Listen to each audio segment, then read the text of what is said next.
My name is Retained Onyamwada and welcome to the first episode of In My 20s. In my 20s. So first of all, I would like to wish all the women an incredible Happy Women's Day today. I hope you are being celebrated. I hope you are celebrating yourself and just celebrating being a woman today. So Happy Women's Day to you. So I am launching the podcast today. This is the first episode. I'm very excited to have my first guest on the show, a colleague turned friend of mine, and her name is Abongwe. But I'm not going to introduce her to you. I'm going to let her introduce herself to you. My name is Abongwe Qokela. I'm 32. I'm a content creator from Cape Town. I do 9 to 5 as a social media manager for a PR and events company. I do a bit of modeling on the side and slowly but surely becoming a chats queen. What's poppin'? So later in the show, we're going to talk about Abongwe's experience of being in her 20s. But here is a quick snippet of that conversation. 20s are exciting though. Like I feel like in your 20s you can still chop and change and like switch ideas on everyone. But some people obviously use it to like get their life together. But you're allowed to not have your life together at 20. Do not mess, because people will tell you that they had their lives together at 20, but they're lying. They're lying. So this podcast is split into 3 sections. In the first section, we will be discussing Abongwe's career journey. In the second section, we will be chatting about today's topic of being an influencer or becoming an influencer in your 20s. And then in the third section, we will be chatting about what the entire podcast is really about, being in your 20s and going through the 20s journey. So let's get straight into it. So before we dive into, obviously this segment is focusing on being an influencer in my 20s, yes. Influencer. Yes. I just want to dive into a little bit of your career, yeah. Just so that we can understand where you are. So tell us a bit about like your studies and currently what the build up to your career has been up until now. Okay, cool. So I didn't study anything media related. I studied business management. Sure. Because I needed to prove that I wasn't dim. So I studied something serious because I was gonna study animation initially, and then I got the course thing. They accepted me, and then we saw the actual price of the course, and it was like wild. Yay, you cannot do that. That's the price of a car, babes. So then I ended up taking a gap year, working in a furniture shop, and then I started. So you know your woods. Yes. I can sell you mahogany furniture, babes. So then I moved and I worked at a church, doing admin for them, and then I started working for an NGO. Admin, and then I became a youth worker, and then moved into the sphere of retail, and I got a job at Superbalist literally as an administrator, because I wanted to get into the industry so badly that I was okay with starting at the bottom. Nothing humbling as people asking you where the tea is, you know? So I did that. And you pointing to the coffee station. Yes. I'm like, babes, over there. Where are the water coolers? That giant machine in there. So and then I did that. But then in the background, I was still like pushing my blogging and starting a channel for myself and building a name for myself. And then, so as my social was starting to take off, luckily for me, Superbalist needed a community manager / social media manager, and they were like, yo babes, this is available if you want it, and it's like, yeah, sure. And I did it, and they taught me everything I know, basically. Stunning. Yeah. So, and what's very interesting from a career perspective is, even if you look at a lot of people in our industries in general, first of all, as you mentioned, it's not necessarily what you study that you become that person. And a lot of it is learned by doing. Yes. It's a skills development that you're learning as you're building, which is phenomenal. And now you're like in the social media realm, even as an influencer, that is what you're doing as well. Because I think the fun part now is people are creating careers from themselves where there wasn't any careers to create. There was never, probably 10 years ago, there was no one who was a social media manager because the only social media platform that was alive then was Facebook. And now companies are realizing that millennials and whoever those people that they're trying to reach are on their phones 24/7. And with me is the fun part about now is people even learn on the internet. Like literally most of the stuff that I know, besides the stuff I was learning at work, it's stuff that I've learned from the internet, from asking questions, and also from just going on YouTube. YouTube is your friend. You will learn just about anything on YouTube. But I'm still struggling to learn that makeup stuff from YouTube. Me too. I sit there with like my blush and I'm like, at the end of the day, it's like, it's Where? so red. I try to contour. I contour. And they keep saying blend, blend, blend. I'm like, there's just so much blending there. I know. You know all the brushes. Like I literally have friends who have all of the brushes. I have all the brushes. I have one brush for everything. No, I have all the brushes. And then I use my hands for the foundation, but the blush, it's my blush brush, my eye brush. I have all the brushes. My mom got me the brushes for my birthday last year. And I've now ended up using a few of them. Okay. Because the others were scary. Okay. I'm just like, I don't know where this is supposed to go, honey. So I'm just like, no. But the ones I usually see that people use, I use those ones, especially the highlighter brush. I'm a highlighter girl. Highlighter girl. I'm a highlighter girl. So after Abongwe and I finished our chats about being highlighter girls, we switched gears into today's topic of being an influencer and what it takes to become an influencer. Abongwe, we've sat in the office, like I know we haven't been working together for too long, but we've sat in the office where literally you have received parcels. People just come through with these parcels and packages. Come with gifts. And I'm like, what is this? And you're like, influencer, darling. Yes. And so tell me, like, what is the road? First of all, how do you classify being an influencer? And I know, again, we've spoken about like how you're on the come up. And I think very important for a lot of people who are listening to this is we're a lot of people discussing things and we're building these careers. We're becoming, in essence. Yes. So tell us about your journey to becoming an influencer up until where you are right now. Influencer is a term that I've been struggling with for a while. Sometimes I'm using it as a joke, but in all fairness and probably all realness, I am an influencer and I need to just like own it and like run with it. But it started off with me creating my own content and growing my following and growing like people being interested in what I have to say, and people finding it genuine. So I started pushing certain brands before they even approached me to work with them. And then they then came along and they were like, okay, cool, we want to give you this, we want to give you that. And then you just literally my first ever blogger, because back in the day I was a blogger. I introduced myself as a blogger. The first event I ever went with one of my friends, Siki. She was going to an Addy launch and she needed a +1. That was when the first time I went to a blogger event. It wasn't because they invited me. It was because someone else needed a +1 and then I came with. Also, an influencer is someone who has a voice and that people listen to. An influencer is someone who evokes either an emotion or an action in someone just by maybe like seeing them or by like chatting to them or something like that. Influencer is not necessarily big numbers. There are some really amazing people on the internet who have small numbers but get people behind them when they want. And there's also small influencers, people, because people always say when you have big numbers then you're influencer. But then also who influences the big numbers? Who's going to influence a girl with 45,000 likes? They're probably seeing the inspiration from someone else. They're probably seeing the inspiration from a girl with like 5,000 followers or with 100 followers. But then they'll do it and it'll be hype.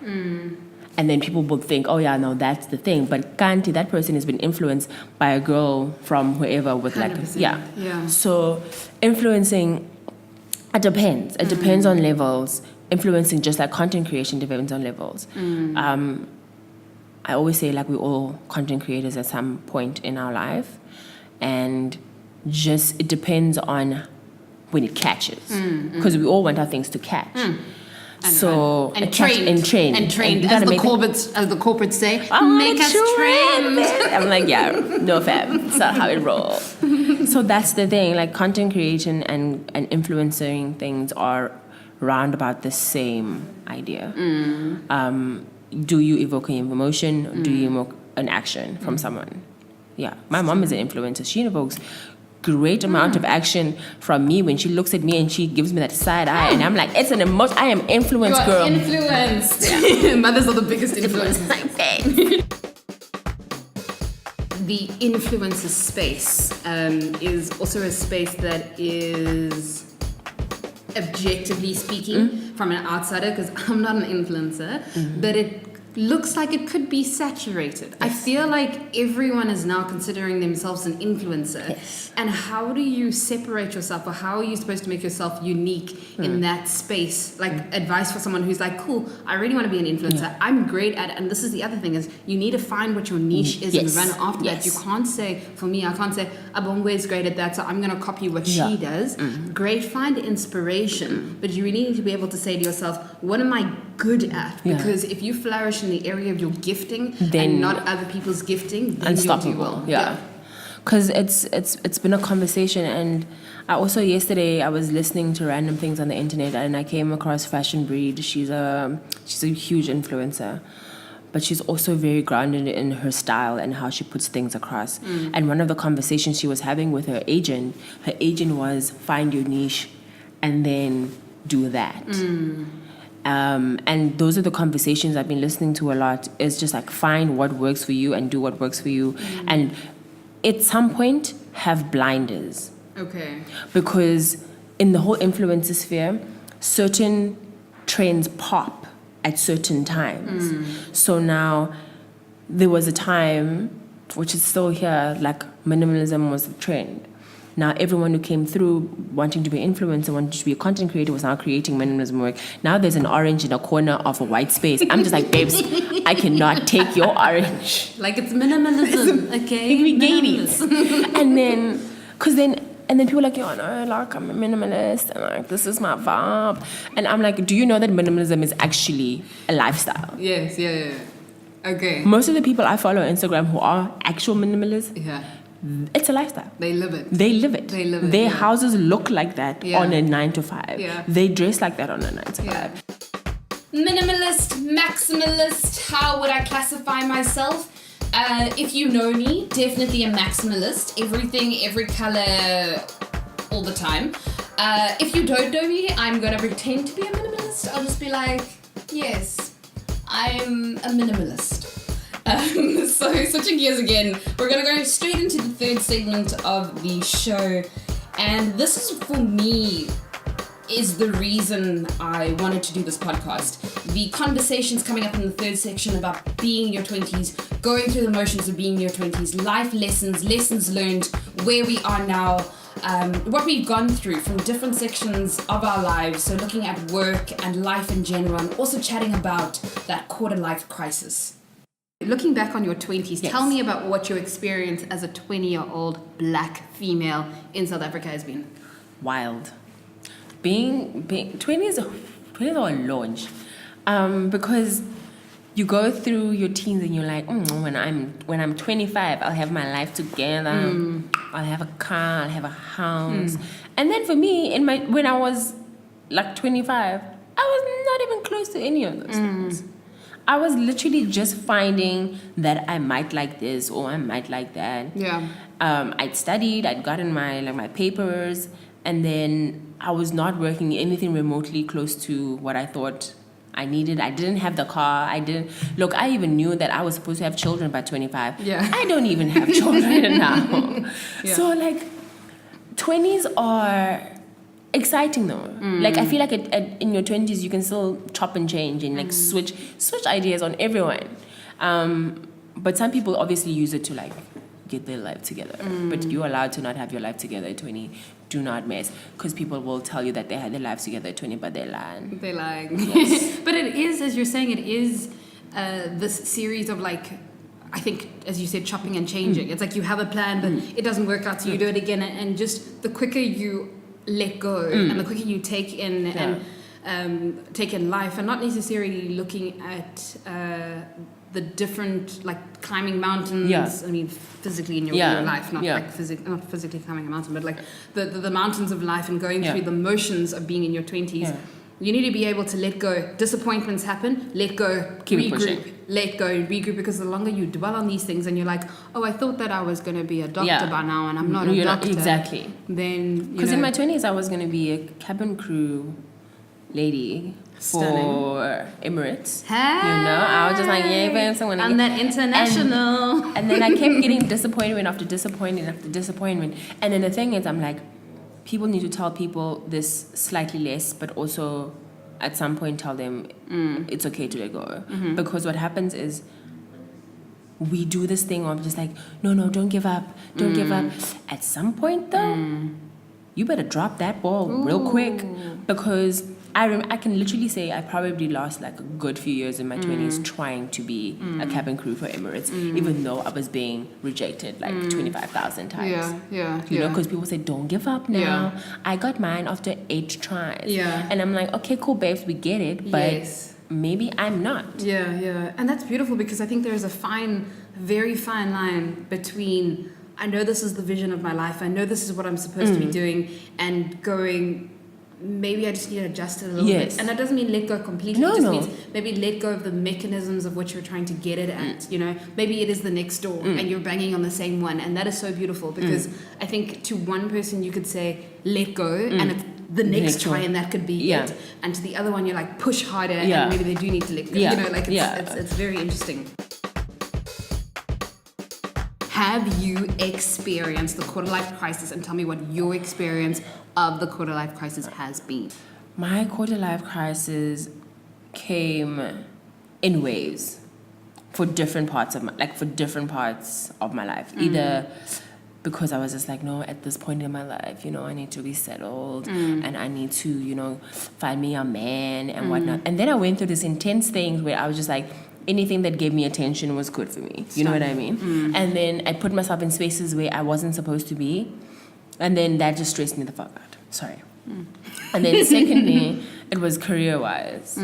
I went to this thing where I swear 99.9% of Cape Town recruiters have my CV for jobs that I know for a fact I couldn't do. But because my life, I need to get my shit together. I'm 25, my life needs to be together, and it's not. And then I went through like a very, it was intense in the sense of I switched off from a lot of things. I was still creating art, but then it was just, if I wasn't creating art and it was my normal life, I was just going through the motions.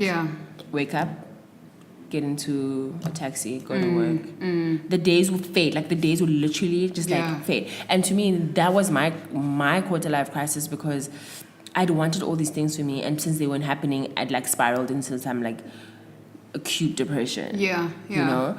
And the only thing that could really like keep pulling me out from like those dark places was when I was doing something that I loved. And I'd even do work even if I wasn't going to get paid for it, or I'd be ready to shoot with anyone who wanted to do, because I was like, maybe this is the break. And I'd put myself in situations where I'd go to a shoot and be uncomfortable as hell, but because I was just like, maybe this is my break, And literally when the camera was on from anyone, from any angle, I was ready to go for it. And then I wasn't being nice to myself. I was working myself to like stupid. There was a point where my mom says, you do know that when you fall over and die from exhaustion, someone will be doing your job by next week. 100%. So easy, and they'll just pick it up. And then all they're going to do is they're going to call the family and say their condolences. But like HR in the back has the ball rolling. 100%. And I was just like, the fuck. And I don't know if this is just in our careers being in the media and entertainment space, but I honestly do feel the sense of everybody is replaceable. And that is something that they hammer home, either by actually saying it or through their actions. And for me, that is the most painful thing, because you want to feel like you feel wanted. You want to feel celebrated. Go where you're celebrated, not where you're tolerated. And that's the thing and then because as people in the industry and like the creative industry, our emotions are a mess anyway. You know, now you're doing more than you're supposed to because now they need to want me here. They need to see that I really, really want this. You take bad management. You take people treating you like nothing. Really. You get underpaid and then you end up doing more jobs than you're supposed to because you got to live. And then because Uber rides aren't cheap, and people start doing like free photo shoots, and people start and then because you're trying so hard to be indispensable, and then you're busy like losing bits and pieces of yourself in the process, and there's like a legit mess. And then at some point we all go through this life crisis, just literally from like a creative life crisis. All creatives at some point in their lives are in some crisis. 100%, yeah. And with creatives and in the space, it is there's the general one that everyone goes through the life, but it's like, as a creative, I think you're so attached to your work as well. And so it's kind of like, did I hear the calling right? Am I supposed to be doing this? You start questioning yourself. Why didn't I just go into a legal, accounting, doctoral, whatever it is? Why didn't I become an academic? You know, why did I choose to follow my passions at the end of the day? And that is also when you're talking about that, like that downslap, that you kind of like depression or a very low. It comes from that. It comes from that because now people probably don't even expect that much from you.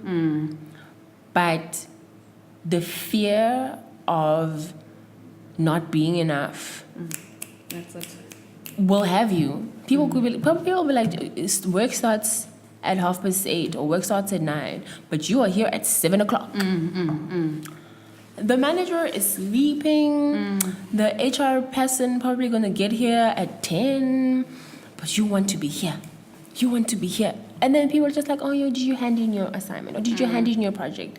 You hand in the project and the slideshow and the drum kit, and there's margarines people coming down the passage because you are not at peace with just knowing that maybe they don't want this much from me. Maybe because literally you kill yourself. Yeah, and you know what the most painful thing about all of that is? It'll never be acknowledged. No. They'll just give you more work because now you've shown that you're capable to not only do your work, but your colleagues' other works as well. So they're going to be like, yeah, it's cool. And they're not going to acknowledge it. No. They're not going to do. They might take good work. Meanwhile, other people who are saying no are getting paid. You know, they're getting paid. They're getting paid. Yeah. And then meanwhile, when you ask for like 50 cents, can I have an extra 50 cents? They're like, I'm so sorry. We're actually going through a phase where we're not doing that right now for you. Yeah. But if you don't want the job, I mean, guys, people are graduating left, right, and it's in the creative space, and we know it's saturated. So we actually do know that we are replaceable. Yeah. Especially if you're black in the space. Like if you're black in the space, you feel lucky. You're supposed to feel lucky that they have you, but then you're out here selling your brain for cost price and your creativity, literally for cost price.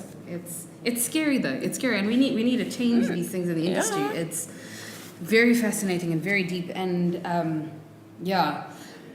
also, this is like a portion that I could literally talk about for an entire session. But also, just want to so what would you say were significant changes or significant growth moments for you in your 20s, particularly looking at, because understanding your early 20s, it's your first part in the working world. You're hustling. You'll do anything. You're an intern. You'll stay late, but you also have such joy and excitement. Yes. Somewhere along that period, it dies, and you get to your end of your 20s where you're like, actually, I am going to be at the office. It starts at 8:30. I'm going to be there at 8:30 and work ends at 5. Yeah, I'm going to leave. I'm 5. going to pack up at 1 minute to 5 so that at 5 I'm walking out the door. Yeah. And that's really sad. Yeah. But what are the big changes for you that I think would have occurred during that period? My 20s were like wild in like my headspace. But like I can say like in my 20s I had the joy of seeing what me doing something that I really love can do for me. Because when I in my 20s I worked for an NGO. I was a youth worker, and I'd work with kids and I'll help them like realize their potential and that kind of vibe. And then when I'd be feeling really low but still going to work and performing, because literally it's a performance when you're in a bad mental space and you still have to be motivating other people. But then there'll be that one kid you know, who's like, yo, babes, you came through for me with whatever you said and whatnot. And then that will be like, that will like literally carry me for a while, you know. I do, even though sometimes I'm like, no, I can do it without validation or whatever. At some point I need it.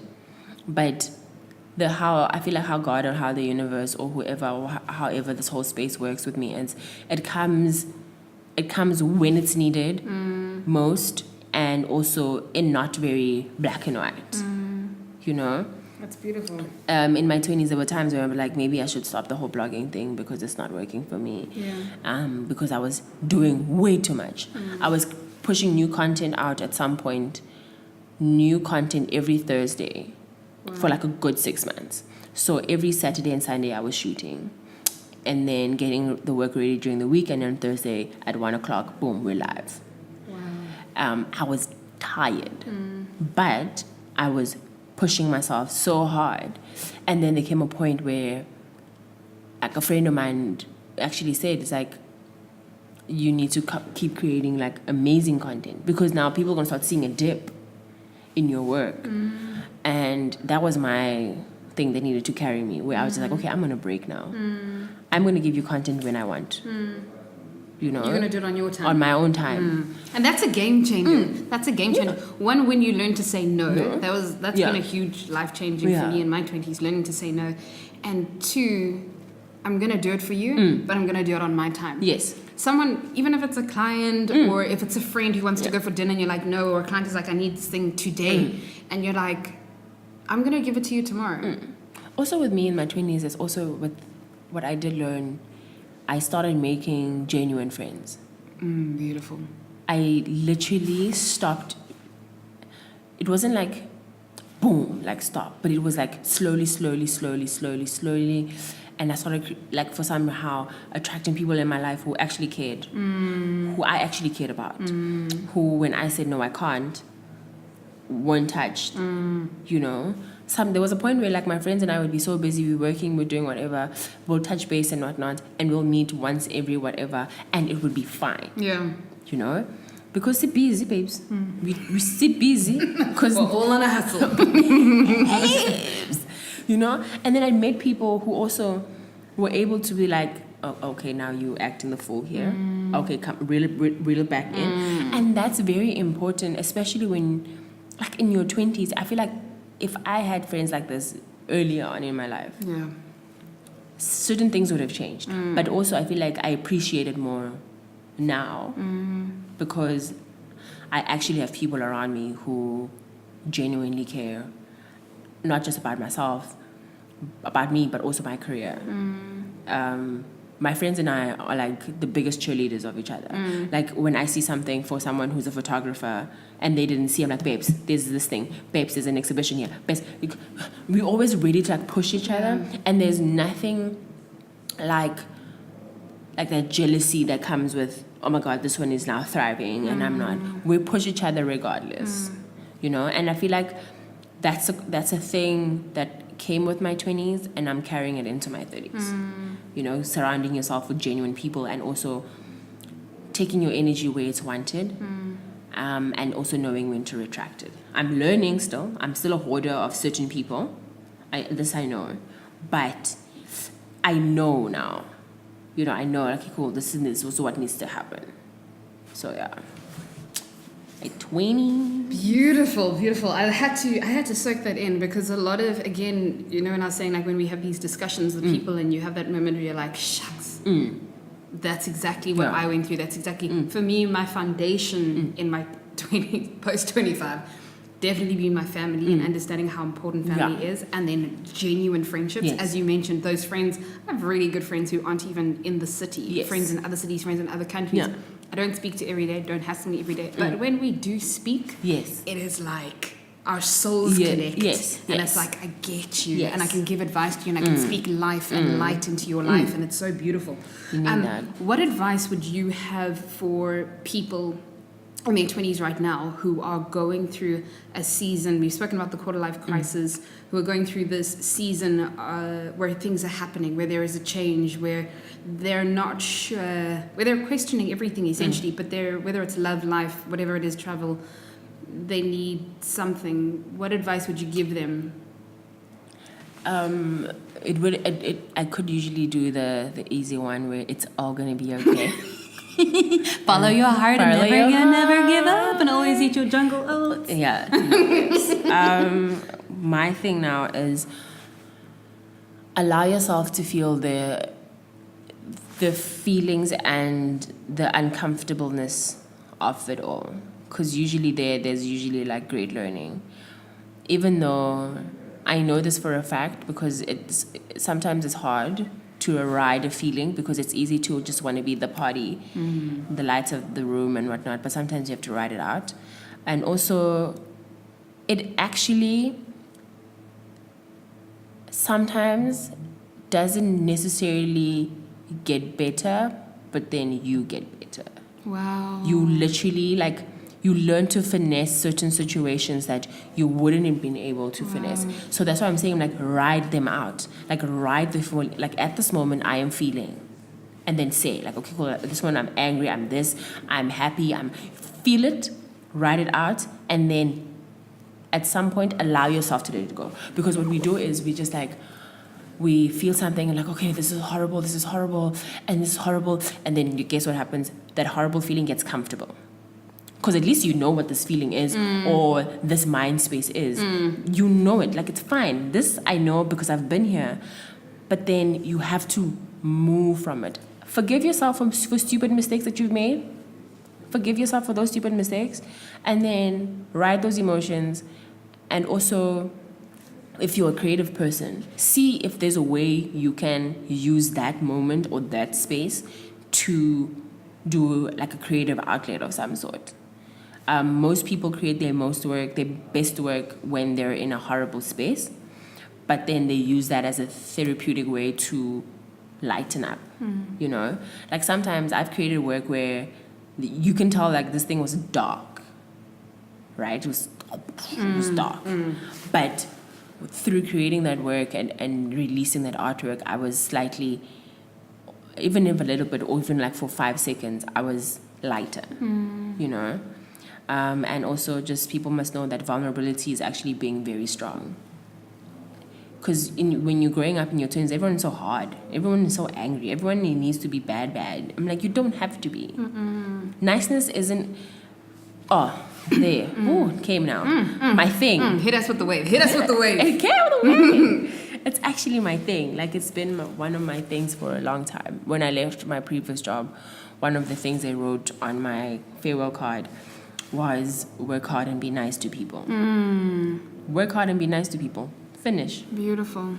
You don't know if you might need these people in the future. Beautiful. And that's my thing. That should be my next tattoo, actually. Work hard and be nice to people. And I think the other thing is also be nice to yourself. Be easy on yourself. I think we are trying to be perfectionists in a world that is just seeking authenticity.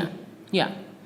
Because when you're nice to yourself, then you're able to be nice to other people. There's these people that I watch on the internet or whatever, and like this lady is a mom, and she's like, Jada Pinkett said it. She's like, if I take care of myself, then I can take care of you. It flows over. It overflows. Your cup over. It's that biblical principle. Your cup will runneth over. Yeah, because you can't take care of people. But it has to be filled up first before it can run over. Yeah. You can't take care of people when you're not taking care of yourself. 100%. At some point, you'll be giving from an empty cup.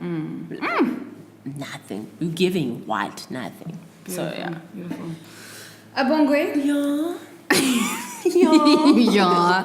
I must say thank you so much for, again, being one of the first guests on the show.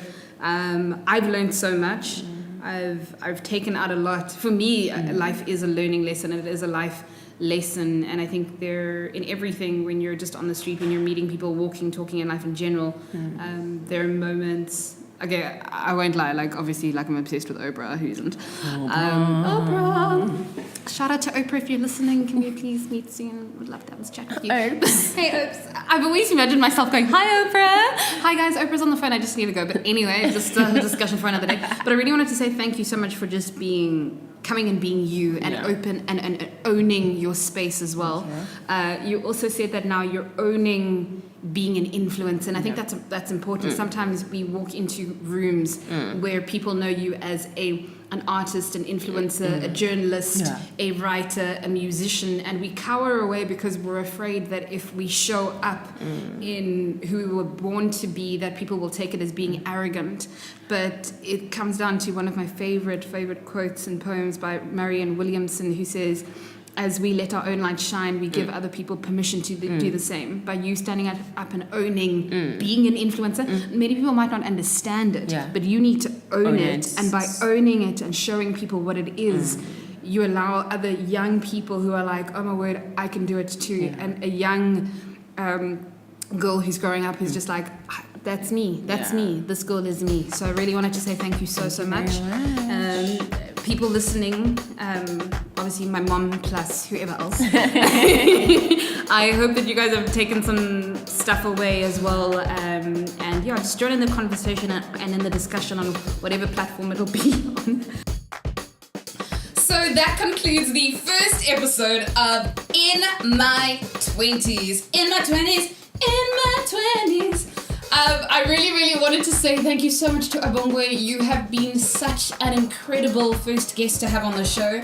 I really enjoyed the discussions and the conversations that we had. And I've taken out so many gems and so many notes and so many quotes from this podcast. This is probably the longest outro you will ever hear, I think.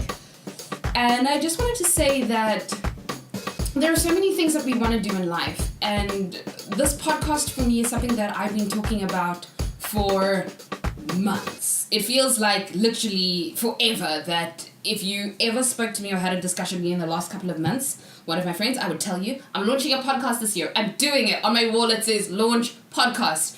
So to finally overcome the fear of doing it, because I was like, this is not going to be great. What are you doing? What content are you going to talk about?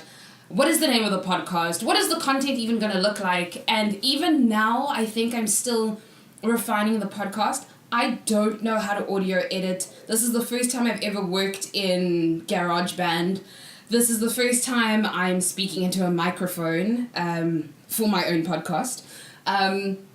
This is the first time I am planning content for me and for myself, and it's not for a client, and it's not for any gain besides the fact that I just wanted to do it, and so I decided to. So I also hope that in some way it'll inspire you guys to do the thing that you really want to do, and just feel the fear, but do it anyway. And look, if it flops, it flops, but at least I can say that I did it at the end of the day. So I'm going to say goodbye. Thank you so much. Catch us here every Thursday. There will be a new episode of In My 20s. Next week, we're going to have a phenomenal guest. It is Women's Month, so it's going to be another female guest. She is an incredible woman doing the most pioneering, groundbreaking stuff, I believe, in South Africa, in the entertainment space online. So tune in next week, Thursday. We will see you right here on In My 20s. In my 20s. In my 20s. How old are you? I'm in my 20s. Yeah. I think I might need to change that. I think that's become the outro now. I really think it is. Okay. Bye.